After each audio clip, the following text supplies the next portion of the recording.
The Book of Deuteronomy. In the Old Testament. Read from the New King James. Deuteronomy chapter 23. Verse 1 through 25. He who is emasculated by crushing or mutilation shall not enter the assembly of the Lord. One of illegitimate birth shall not enter the assembly of the Lord. Even to the 10th generation none of his descendants shall enter the assembly of the Lord. An Ammonite or Moabite shall not enter the assembly of the Lord. Even to the 10th generation none of his descendants shall enter the assembly of the Lord forever.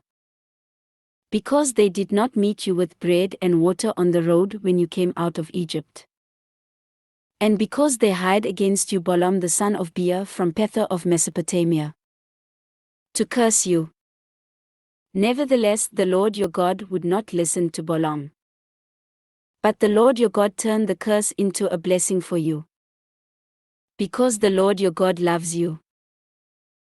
You shall not seek their peace nor their prosperity all your days forever. You shall not abhor an Edomite, for he is your brother. You shall not abhor an Egyptian, because you were an alien in his land. The children of the 3rd generation born to them may enter the assembly of the Lord.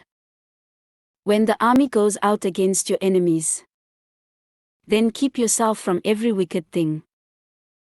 If there is any man among you who becomes unclean by some occurrence in the night, then he shall go outside the camp. He shall not come inside the camp. But it shall be, when evening comes, that he shall wash with water. And when the sun sets, he may come into the camp. Also you shall have a place outside the camp, where you may go out. And you shall have an implement among your equipment. And when you sit down outside, you shall dig with it and turn and cover your refuse. For the Lord your God walks in the midst of your camp, to deliver you and give your enemies over to you.